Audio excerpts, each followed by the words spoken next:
吃得苦中苦，吃得苦中苦，养活人上人。税收促进发展，发展改善民生，依法纳税是每位公民应尽的义务。所以，一位合格的公民不仅要知道税是怎么来的，还得知道税是怎么没的。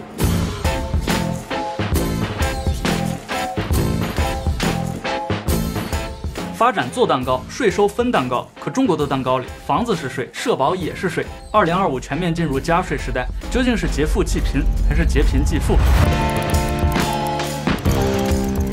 经济学上来说，当做蛋糕的速度大过分蛋糕，大家没啥矛盾。可一旦分蛋糕的速度超过做蛋糕，会立刻进入存量博弈时代。这就像电车难题一样，需要做出两难抉择。简单说啊，这个抉择就是碾压，碾过去的是血泪，压出来的是油水，区别仅仅在于碾压一两个还是碾压一大群。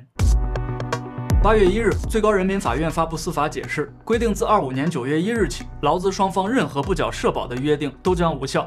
可预见的是，强制社保将给小微企业和餐饮店带来巨大负担，甚至引发降薪倒闭潮。8月4日，新华网报道，财政部和国家税务总局发布公告，自25年8月8日起，对新发国债、地方政府债券的利息收入恢复征收增值税。同为新华社报道，国务院公布的住房租赁条例规定，自25年9月15日起，地方房产管理部门应当和公安、税务等部门建立信息共享机制。这可能意味着，以往不受重视的个人房屋租赁将被征收房产税和个人所得税。不难发现，以上3条新规看似在给过往法律打补丁，实则是为了多收税。为啥多收税？因为财政失速。财政部数据，24年全国一般公共预算收入24.5万亿，支出28.6万亿，造成财政赤字4.1万亿。25年收入为24万亿，支出却定在29.7万亿。这样一来，25年赤字将达到5.7万亿。我们看，预计收入比去年减少5000亿，但支出却要增加1万亿，这就是中国政府2025年所面临的财政困境。困境原因也很简单，房地产市场崩塌，土地收入断崖，而宏观经济又深陷通缩泥潭，这一系列连锁反应，最终导致税收锐减，财政恶化。冰冻3尺非一日之寒，财政失速其实早有端倪。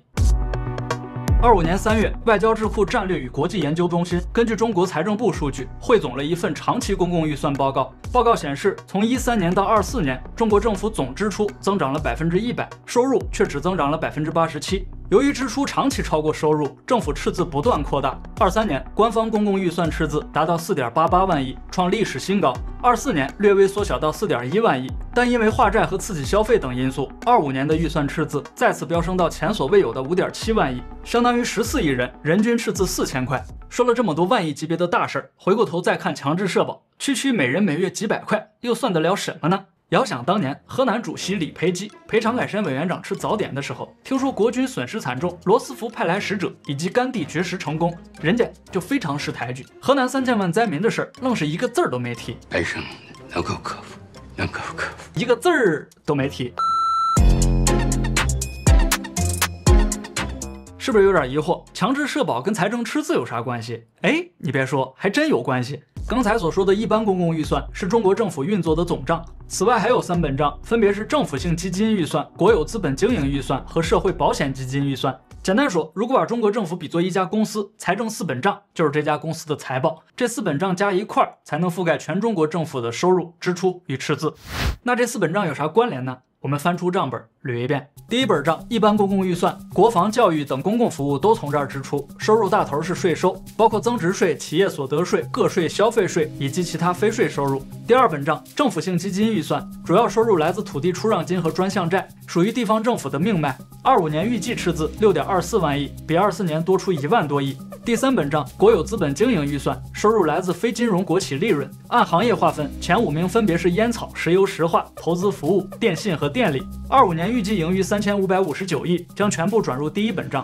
国企这本账账面看起来不错，属于亲儿子赚钱补贴家用，但这点盈余跟几万亿赤字相比，不过是杯水车薪。第4本账，社会保险基金预算，收入来自企业居民缴纳和财政补贴，主要用于养老金和医疗保险支付。法律规定社保基金独立运行，所有盈余都要纳入储备基金，不可挪作他用。显然，财政4本账并不独立，第2、3本当年的盈余通常要补充到第一本，第一本再去补充第4本。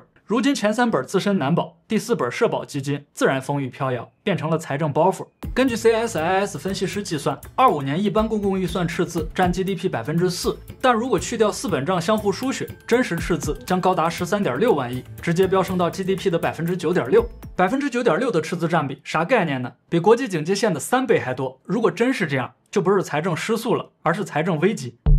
从数据来看，真正的危机始于22年。这一年，在亲临政策拖累下，最大税种增值税比上年下降了23%，加之房地产由盛转衰，土地增值税和契税通通骤降。一年下来，总税收比21年少了6100多亿。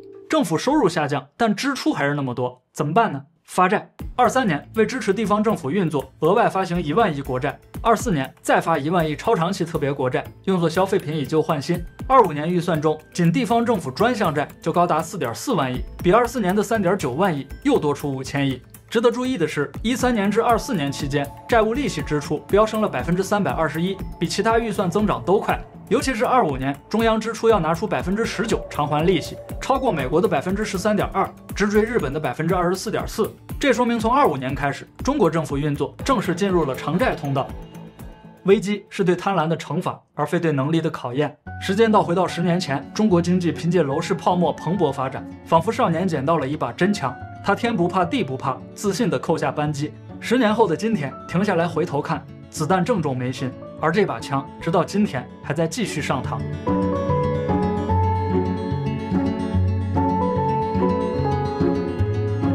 2011年8月，福布斯杂志发布全球税负痛苦指数排行榜，中国在50个国家中名列第2，仅次于法国。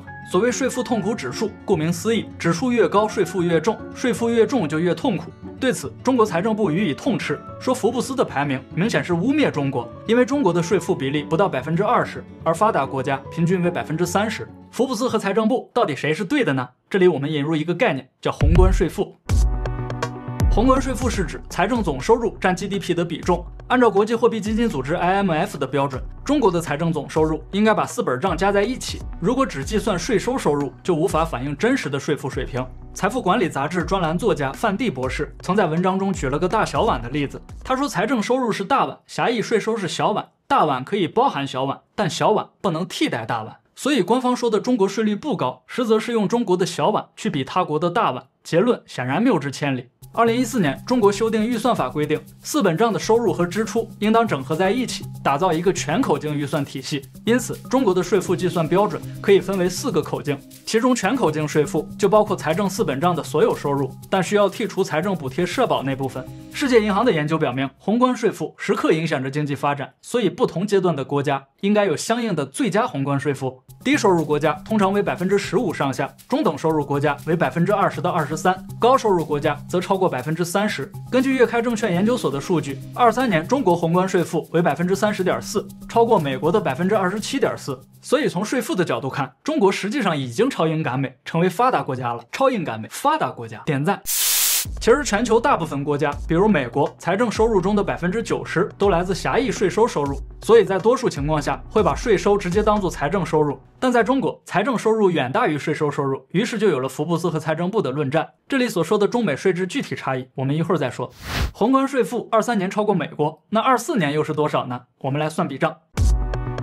根据财政部数据，24年一般公共预算收入24.5万亿，土地出让金和债券11.15万亿，国有资本0.68万亿，最后是社保剥离财政补贴的部分，收入8.7万亿，4本账合计收入45.03万亿，除以 GDP 134.9万亿可知，24年中国宏观税负为33.4%，比23年的30.4%上涨了3个百分点。对照粤开证券的趋势图来看，中国宏观税负从18年开始经历多年连续下行，但24年的数据显然打破了下行趋势。所以我认为2025是个税负分水岭，此后的中国将重回加税时代。像什么强制社保、房东税和债券增值税只是扩大税基的信号，往后还会有众多猜不到的项目，都会一一提上课税日程。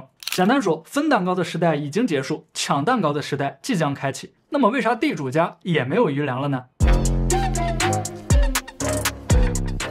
中国的土地所有权归属国家，不能无偿占有和使用，也不能永久性出售，因此改开支出发展房地产便遇到了法律障碍。咋办呢？学习香港，香港的土地是英国向中国租借的，到期要归还，所以无法出售永久所有权。既然整个香港都是租的，港府索性把土地也租给开发商，出租年限限定在中国收回香港之前，然后一次性收取土地出让金。受香港启发，中国政府也采用收地租的方式出售土地使用年限，这就是土地财政。我们都知道，商品房土地年限一般是70年，也有50年和40年的，主要按土地性质划分。土地财政始于1987年的土地有偿出让，自此便有了土地出让金。94年分税制改革后，中央拿走税收大头，地方被迫自谋财路。直到98年住房制度改革，02年土地招拍挂，土地资产化正式进入快车道。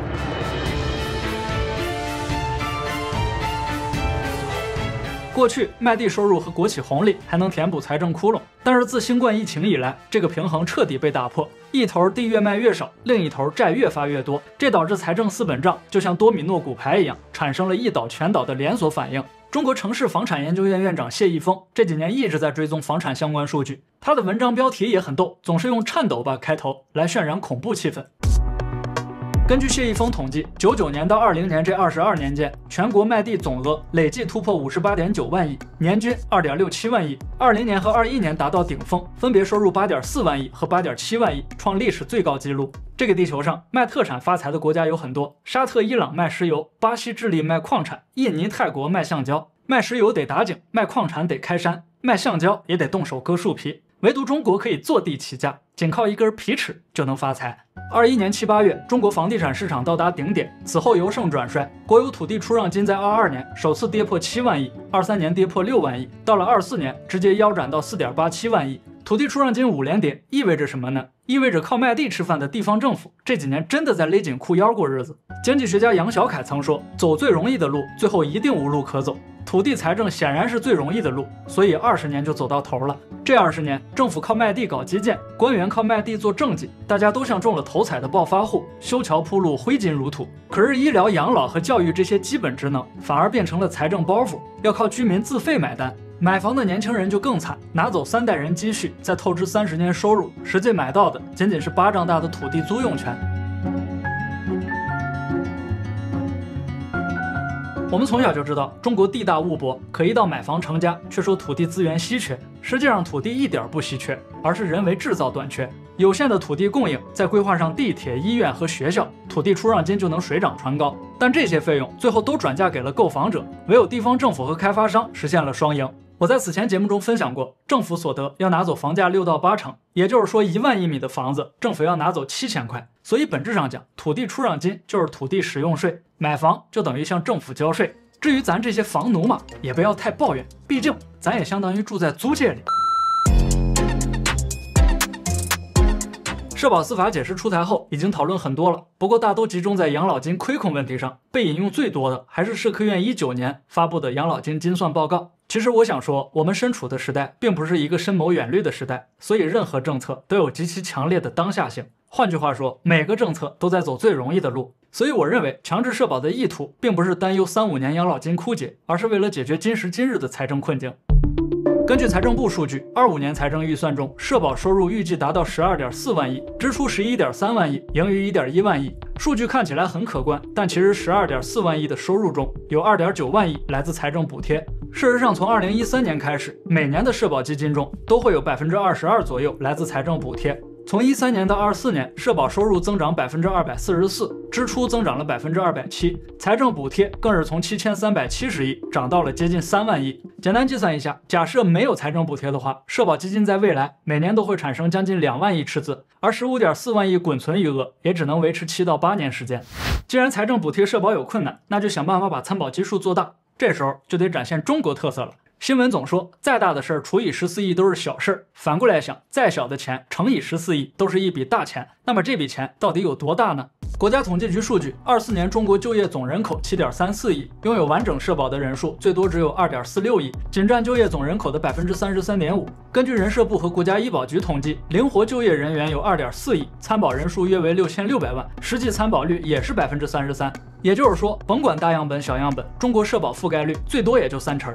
本次强制社保实施，暂时无法约束2.4亿灵活就业人口，剥离这部分之后，可强制参保人口还剩2.48亿。如果执行顺利，按24年均值计算，来年社保基金缴存将增加8.8万亿收入，直接翻1倍。再退一步做个假设，假设强制社保的捕获率也是33%，那这笔钱也有2.9万亿。好巧不巧，25年财政补贴社保刚好也是2.9万亿。相比之下，中信资本更为保守，他们按20%捕获率测算，预计增收将超过1.7万亿。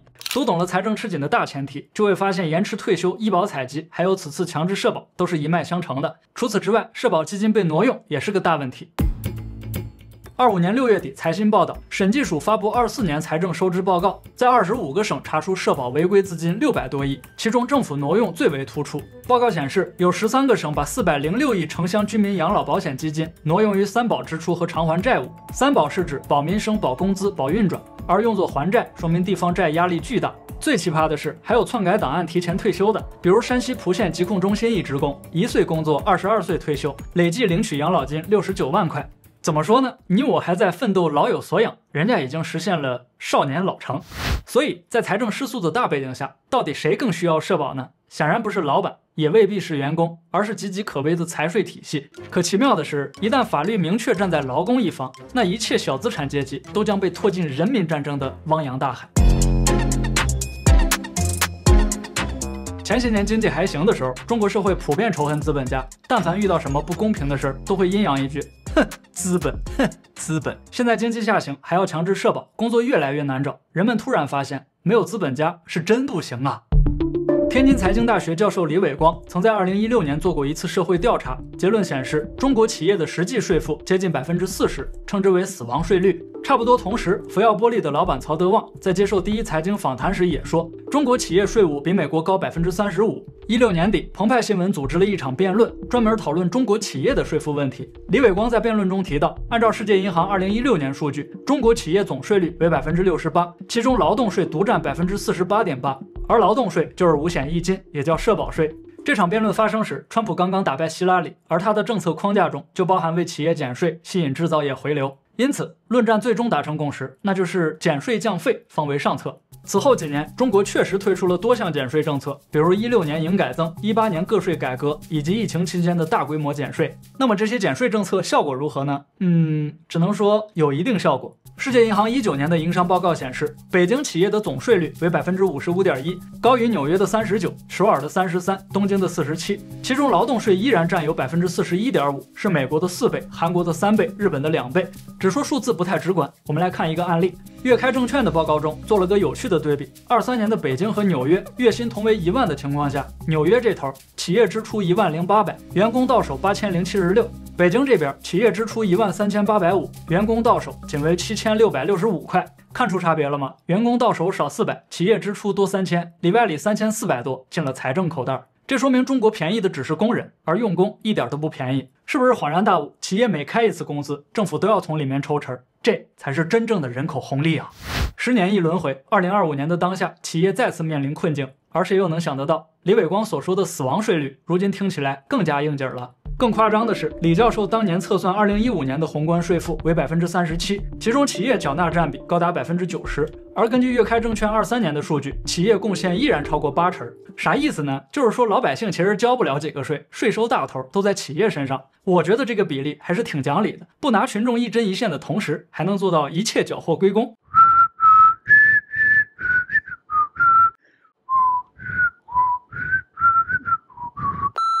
一个企业的命运当然要靠艰苦奋斗，但也要考虑历史进程。宏观经济2位数增长的时候，企业盈利高，税负高点没什么。一旦经济进入下行通道，就算减税降负，企业也未必撑得住。这时候再来个强制社保，可就真变成死亡税率了。现实体验也是这样，10家企业9家避税，还有1家是票没凑齐。这种普遍现象说明，并不是企业故意违法，而是瞌睡猛如虎。企业要想生存，只能避税破产，2选1。世上本没有路，走的人多了，税务局也就知道了，于是就有了井税合作和远洋捕捞。说到这儿，不难发现，相比中国老百姓，最仇恨资本家的反而是中国的税收体系。不过，根据历史经验来说，一个贫穷的社会一定仇恨资本家，反过来，一个仇恨资本家的社会也一定会越来越贫穷。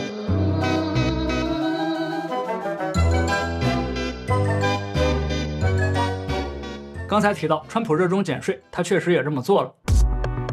17年第一任期推出减税与就业法案，25年又签署大而美法案，直接把企业减税永久化。这波操作等于让美国开启了减税周期，而中国这边财政压力必然转嫁到税收上，从而开启加税周期。美国减税，中国加税，看似政策方向不同，实则反映了两国税制的根本差别。粤开证券在24年11月发布报告，对中美税制及税负做了系统性比较。先来看税收特点，美国分为联邦、州和地方3个独立层级，分别对各级议会和选民负责，不存在上下级关系。中国自94年建立分税制，中央地方按3类税种划分收入，其一是中央独占税，包括消费税、车辆购置税和贸易相关税；其二是央地共享税，分别是55开的个税增值税以及64开的企业所得税；其三是地方自留税，包括社保缴费和土地相关税种。中美税种差别在于，美国没有增值税，而增值税却是中国第一大税。社保在美国以税收形式征收，在中国以福利名义征收。不过，中国社保目前也改由税务部门征收，所以性质上更接近税收。再来看税收结构，美国的直接税占比为 74.5%， 主要来自个税和社保税。反观中国，直接税占比不足30%，间接税却超过 70%。为啥中国间接税这么高呢？因为对财政部门来说，间接税最为高效，只要产生交易就能收税。特别在经济起飞和城镇化过程中，大规模基建流过巨额资金，而间接税就是最顺手的快钱工具。不过间接税也有副作用，首先是产能过剩，地方政府为了增加交易量，疯狂招商建厂上项目，久而久之便出现了产能过剩和无效基建，像钢铁、水泥、光伏等就是税收驱动的副产品。其次，间接税的顺周期特征明显，经济景气的时候交易多，税收自然暴涨；经济下行时税基收缩，税收随之下跌。但由于税率本身不会自动调节，于是当财政收入雪崩时，反而会加重企业负担，最后陷入经济越差税收越少的恶性循环。直接税的占比少，主要差在个人所得税上。中国个税起征点为年收6万，70%以上的劳动者一辈子不用交个税。听起来好像负担很轻，但真相是个税的累进调节作用完全丧失，无法起到削峰填谷的再分配作用。相比之下，美国个税几乎覆盖全民，起征点虽然不高，但税率设计细腻，所有人都能承担一定义务。更关键的是，美国的资本、股息和租金等收入都会进入个税体系。中国的情况恰恰相反，劳动收入最高税率为 45%， 资本所得封顶为 20%， 这导致打工仔收入越高，税负越重，而有产阶级无论赚多少都能享受税收优惠，结果自然是贫富差距进一步扩大。坊间有句名言说，打工一辈子都发不了财，从税制角度看完全成立，而且含金量很高。打工是不可能打工的，一辈子都不可能打工。金融领域有个专业名词叫税收调节，顾名思义，利用税收机制实现再分配。具体操作是这样，通过加税、减税或者新增税这3板斧，作用于微观经济，从而实现宏观调控目标。简单理解，经济过热时加税，经济遇冷时减税。遗憾的是，中国的调节逻辑恰恰相反，众多消费环节按比例征收间接税，导致穷人吃碗刀削面都比富人买理财更容易被征税。可问题是，刀削面得天天吃，理财可不是天天买。还有，中美宏观税负几乎相当，但医疗、养老等社会福利支出却存在巨大差距。根据 IMF 23年数据，美国社会福利支出占 GDP 约 15%， 而中国不足 7%， 差距超过1倍。这种税制体系不仅没能实现再分配，反而做到了全民补贴财政。所以我一直认为，共同富裕的意思，没准就是共同让国家更富裕。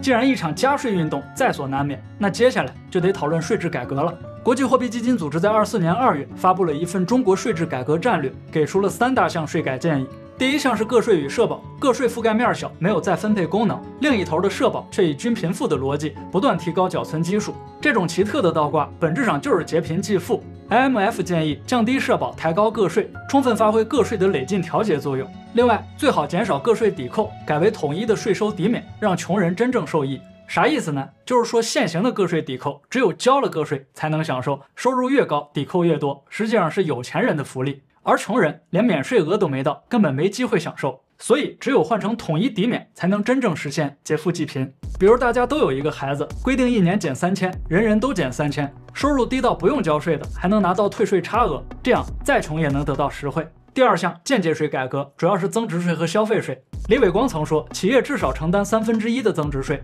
因为增值税是价外税，现实竞争中企业不敢随意提价，所以只能转嫁一部分给消费端。IMF 认为，增值税4档税率加各种豁免，操作复杂，漏洞多，所以应该砍掉豁免和多档税率，尤其是撤销疫情期间的减免。消费税也是个增长点，中国香烟消费税只占零售价36%，比国际平均52%还低10几个百分点。怎么办呢？不如把烟草税翻倍，既能解救财政，又能解救烟民，属于两难自己。除了烟民，还得保护地球，所以碳排放最好采用拍卖机制，保护环境同时也能补充财政。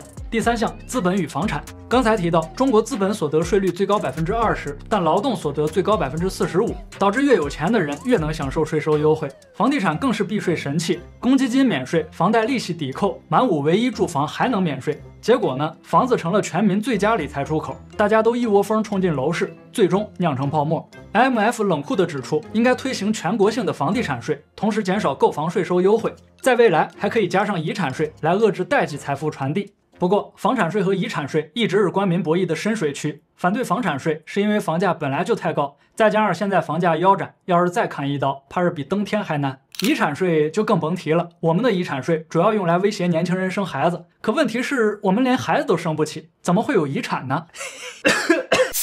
其实我觉得遗产税这边挺好，因为它能阻止既得利益阶层的家族化和门阀化，在更长的周期里为普通人争取机会。根据 IMF 测算，如果做完以上3项改革，中国在未来5年税收占 GDP 比重将提高5到6个百分点。按24年 GDP 来算，每年能多收6.7万亿，直接填平了土地财政损失的部分。这对地方政府来说简直是天降祥瑞。可当下的中国，房地产税你敢起征，我就敢断供；遗产税要触动顶层既得利益，个税得再割中产一波，碳税更是要拿国企亲儿子开刀。各方利益盘根错节的情况下，真的有机会尝试改革吗？美国制度经济学家曼瑟尔·阿尔森因为心脏病与诺奖失之交臂。阿尔森在讨论国家兴衰时曾说，分立集团只会分蛋糕，而非做大蛋糕。由于分立成员不创造价值，只分享成果，所以长期来看必然导致制度僵化、经济衰退。简单说，分立集团就像癌细胞，哪里积累越多，哪里衰落越快。2战后的日本和德国正是因为战败摧毁了旧有分立集团，才释放出制度空间与经济活力，实现了高速增长。他在遗作《权力与繁荣》当中提到，国家是一种高级的掠夺形式，想要实现长期繁荣，必须从掠夺型国家转变为契约型国家。契约型国家什么意思呢？国家税务总局有句标语说，税收取之于民，用之于民，造福于民。如果按这个基本立场看，税收并不是单纯的供养，而是国家与公民之间的契约。公民通过纳税购买公共服务，获得安全与秩序。在这个契约中，国家必须接受监督，避免隐形税负，而公民也不能假设拥有一个仁慈的政府。无论如何，税收好转的前提是经济复苏，经济复苏的前提是税制公平。所以下一步是疯狂课税，还是制度改革？也许没人知道，但赌上的肯定是国运。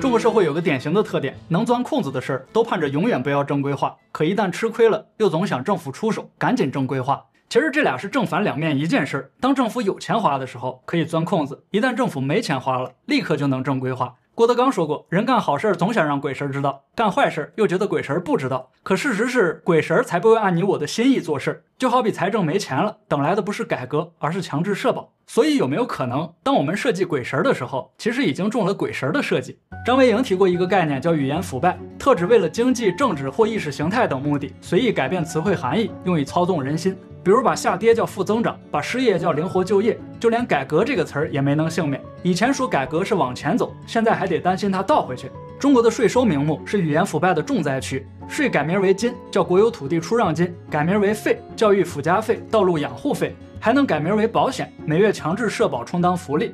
为什么要搞这一套？因为在鬼神的设计里，你我必须得有纳税意识，但最好不要有纳税人意识。一旦有了纳税人意识，人们就得问，税收到底用哪儿了？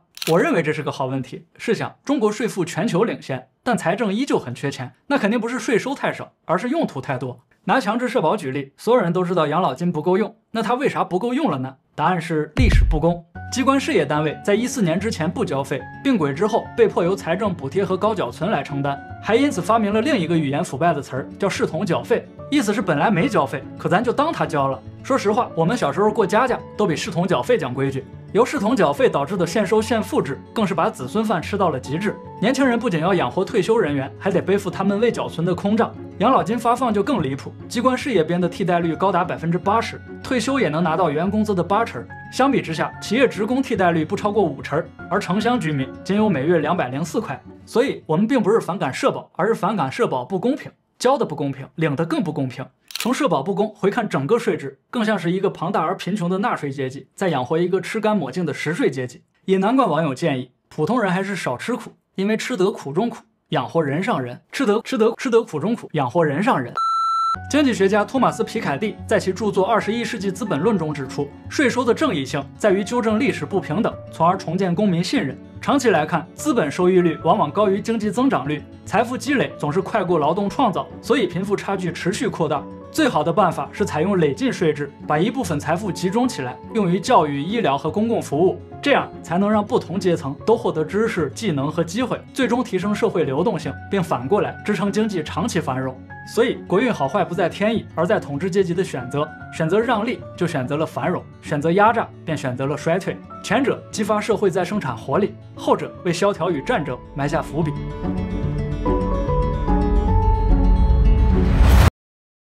于中国来说，税制改革要使得刀刃向内，从劫贫济富走向劫富济贫。但这不只是税收问题，更是一场权力的游戏。作家方方说，时代的一粒灰落在个人头上就是一座山，充分说明个人没法选择国运，面对国运也束手无策。